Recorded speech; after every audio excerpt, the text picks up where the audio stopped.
Shalom, damai di hati. Bersyukur kita boleh ada di hari yang baru, hari Sabtu tanggal 28 Februari 2026. Semua karena anugerah Tuhan. Mari kita siapkan hati kita untuk belajar firman Tuhan lewat renungan harian keluarga Gemim. Sebelum kita membaca Alkitab, mari berdoa. Kami bersyukur kepadamu Bapa atas kasih dan anugerah-Mu. Kami boleh ada di hari ini. Dan saat ini kami hendak membaca merenungkan firman-Mu. Engkau berkati kami, kiranya firman dapat kami pahami dan kami lakukan. Kami sambut firman-Mu demi Kristus, firman kehidupan. Amin. Bacaan firman Tuhan kita di saat ini dalam Mazmur pasal 130 ayat yang ke-8. Begini firman Tuhan. Dialah yang membebaskan Israel dari segala kesalahannya. Tema perenungan kita, Dia membebaskan kesalahan umatnya. Keluarga Kristen yang dikasihi dan diberkati Tuhan Yesus.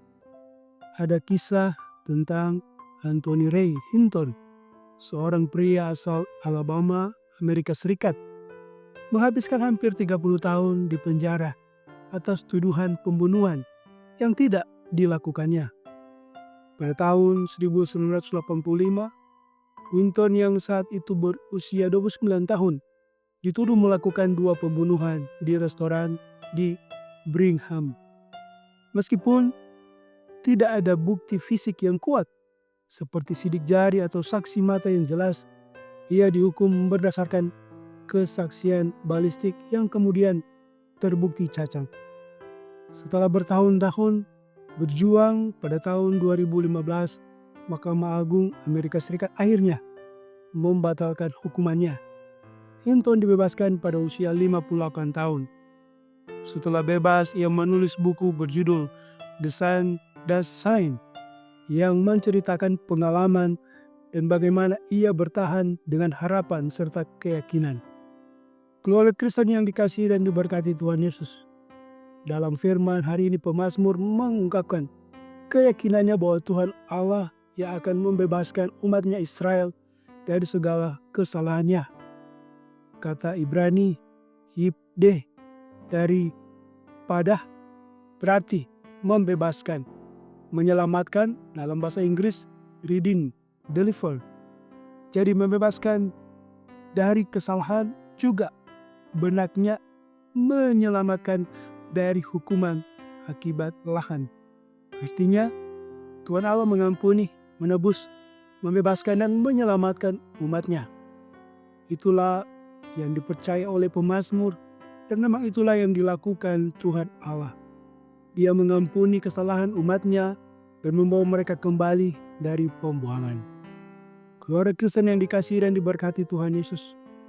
Meskipun berbeda dengan kisah Hinton tadi, yang tidak bersalah namun dipenjara. Namun kita harus mengakui bahwa kita sebenarnya pantas dihukum karena bersalah dan berdosa. Kita percaya bahwa kita telah diberikan pengampunan dan pembebasan dari Tuhan Allah atas kesalahan dan dosa kita.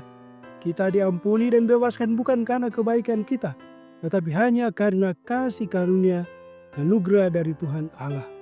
Sebagai keluarga Kristen, kita harus mengakui bahwa sebagai orang tua maupun anak, kita juga sering melakukan kesalahan, pelanggaran, dan dosa.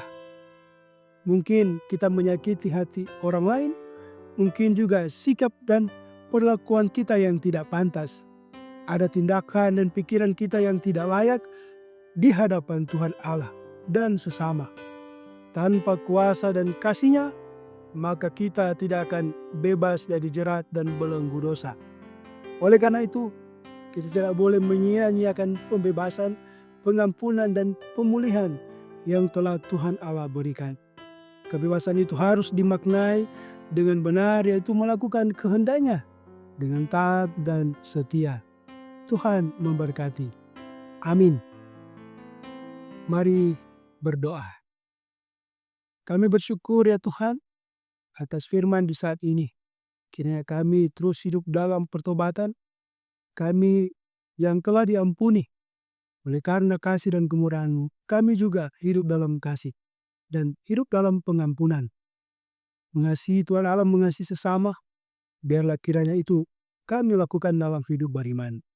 Tolong kami yang lemah ini, kuatkan dan teguhkan iman kami. Saat ini kami hendak melanjutkan aktivitas kami. Tuhan tuntun sertai berkati dimanapun berada. Berkati kami semua yang boleh mengikuti renungan harian keluarga Gemim yang disiarkan oleh Gemim Maranatha Paslaten Channel. Berkati jemaat Gemim Maranatha Paslaten, mungkin ada yang sakit, ada yang bergumul oleh berbagai hal, Tuhan sembuhkan, Tuhan karuniakan kelegaan. Bagi mereka yang bersyukur, Engkau berkati dalam sukacita iman, biarlah kiranya kami tetap terus menjadikan hidup ini sebagai alat memuliakan Tuhan. Berkati pemerintah bangsa dan daerah kami, berkati gerejamu di tengah dunia ini. Secara khusus jemaat Gemim Maranatha Paslaten. Berkati pelayanan tim multimedia, biarlah kiranya kami terus memberi yang terbaik bagi kemuliaan Tuhan. Kami bersyukur Bapa, kehidupan kami di hari ini kami serahkan ke dalam tangan pengasihan-Mu. Terpuji-pujilah nama-Mu, demi Kristus kami berdoa. Amin. Demikian renungan harian Keluarga Gemim saat ini.